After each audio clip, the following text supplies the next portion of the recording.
John Sullivan with 401k Specialist, and this is the 401k Specialist Podcast. This week, we're joined by the one and only Nevin Adams, Chief Content Officer and Head of Retirement Research at the American Retirement Association. We thought about who to invite for an overview of all that's happened this year. Almost in unison, our staff said Nevin. He's here to discuss legislation and regulation, as well as the impact the industry has had on the lives of ordinary Americans in a difficult time. Nevin, we have about a week or so left in the year, and the way things are going, anything can happen. But what in your mind was the big 401k story of 2020? Well, John, first off, thanks for having me on this podcast. It's kind of cool. And I don't have to think very long. I mean, it's about COVID and about our response to COVID, both as a nation, as an industry, the retirement industry, and as American workers and savers writ large. It really has been about COVID and how we've responded to that, both in terms of plan design, in terms of tapping into savings, in terms of continuing to fund the match, and in some cases, unfortunately, deciding that it needed to be pulled back for a little while. You've said in the past, Nevin, that without 401ks and retirement plans in their current form, Americans would have had a much harder time with COVID and its economic fallout. What specifically do you mean by that? Well, I mean, for working Americans who have access to a retirement plan at work, or even those who once had access to a retirement plan at work, it's given them an opportunity to put some money aside. And granted, that's been for the purpose of retirement, but you have to live till you get to retirement. And so for a lot of Americans, 40, 50% of working Americans, they had a nest egg. They had resources they could draw on in a pinch, and if they needed to. They had a lifeline. And given what you see in terms of the reports, the statistics about how most people don't save, don't put money aside the way they should for any purpose at all whatsoever. If you've been doing it in that retirement plan at work, in that 401k plan, you at least had a place to go if you needed to. And in the absence of that, and we've seen data that shows that people are 12 times more likely to save for retirement if they've got access to a plan at work than if they're left on their own devices. They could go out to that local IRA, but they don't. So that's why it matters. It got people into the discipline of saving, but more importantly, it gave them a resource for that rainy day, which 2020 has certainly been one long, enduring rainy day. Right. Great description. What do you think of the latest fiduciary rule release, Nevin? And is it really just Reg BI harmonization?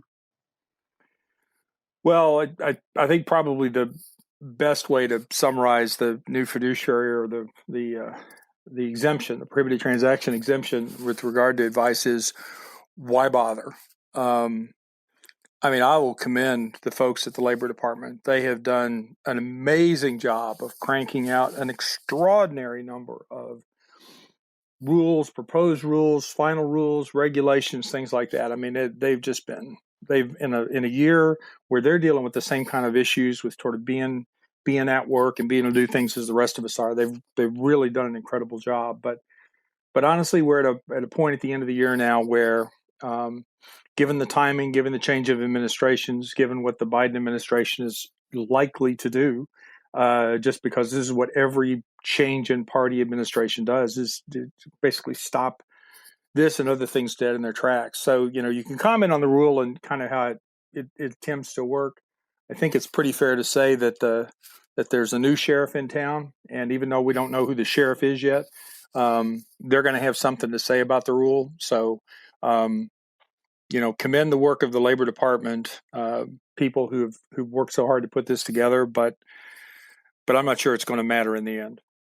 Will that happen with a lot of other areas, Nevin? I mean, is it really just, start over again from scratch and here we go? Well, it won't be everything. I mean, there are some things that get just frozen for a bit. There are some things with the Congressional Review Act, as we saw with the Obama administration and its special exemptions that it allowed for the state-run and city-run retirement plans, where if you have a change in administrations and you have control of both houses of Congress, you can actually wipe out legislation that's passed at the tail end of the term. As I said, as the Trump administration did with the Obama administration's rules there. I don't know that there's going to be a lot in that category this time. The math on that has gotten kind of weird because it's a function of how many times Congress meets, and there's been a lot of unusual aspects to the meeting schedule of Congress. So I think we can look for some things. I don't think the fiduciary will probably just be stillborn. I think things like their proposals on environmental, society, and governance factors, things like that. I think that'll probably morph in a gentler way. Understood. What, if any, Nevin, were the important industry successes over the past year, in your estimation? Well, I mean, just keeping things going this year feels like it was a big accomplishment. I mean, it's amazing to me. I know we did this. I know a lot of our members did this.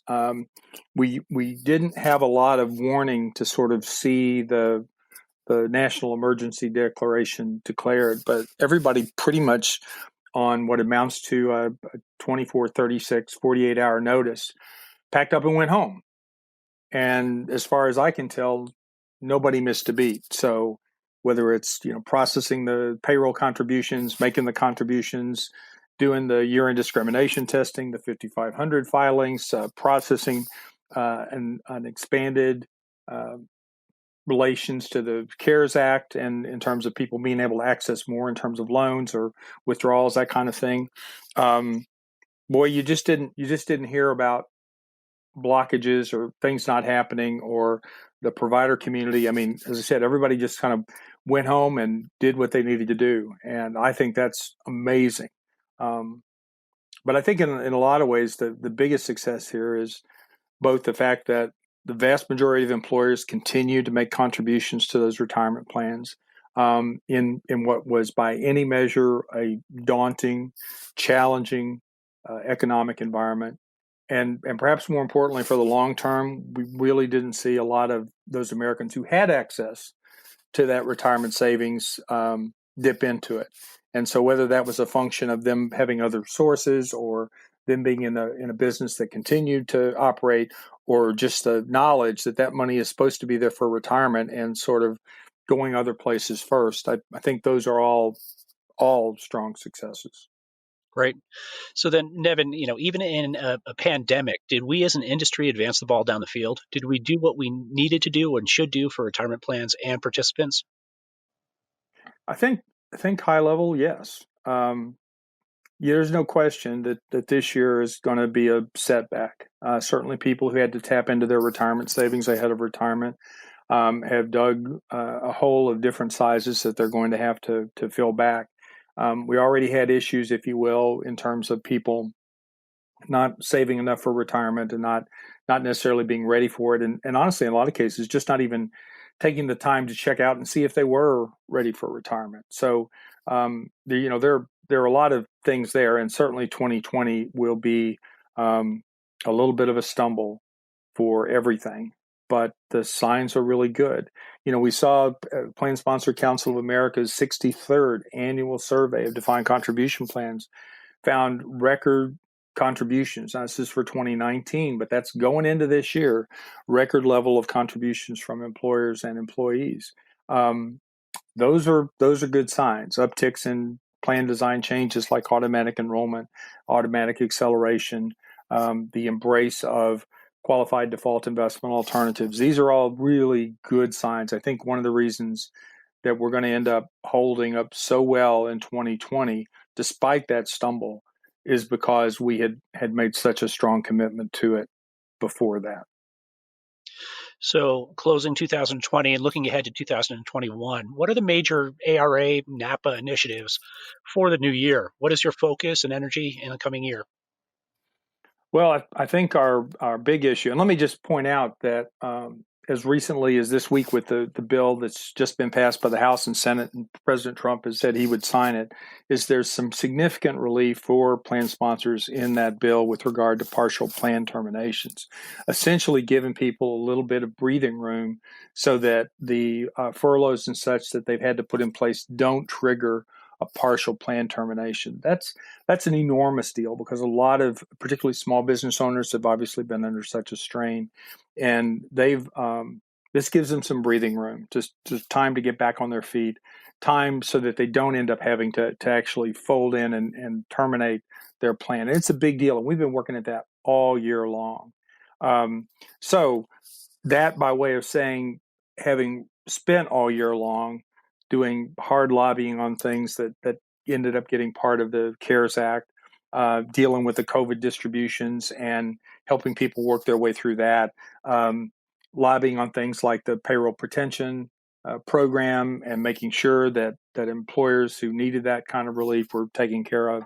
That's all it's been a long, hard race this year. I think as we go into next year, we're going to be trying to assess, if you will, the damage, if you will, the things that people need help on, sort of getting their breath, catching their breath, and getting things back right to the way they were, and making sure that there's as little disruption in that long-term plan as possible. But our big challenge this next year, as it has been for the last several years, is focusing on coverage. We talked before about how much better off people are when they have access to a plan at work. Well, a lot of people, a majority of American workers, full-time American workers, don't have access to a plan at work. They're not going to make it through retirement. They're certainly not going to make it through these kind of disruptions in our economic lives if they don't have that kind of access. So coverage is probably going to be the big thing. It's something we're already actively involved and engaged with senior members in Congress and the administration. So hopefully we keep making a big difference there. Nevin Adams, that is exactly what we needed. Thank you so much for joining us. Do appreciate it. I appreciate it very much, Sean. And hey, don't forget to tell your listeners the NAPA 401k Summit, September 12th through the 14th, Las Vegas, Nevada. Yep. We're really looking forward to it, to be back live and seeing everybody. So definitely that's something that we'll keep an eye on moving forward in the new year. And we'll look forward to doing this in person there, John. Awesome. Thanks, Nevin. We'll talk soon. Sure, man.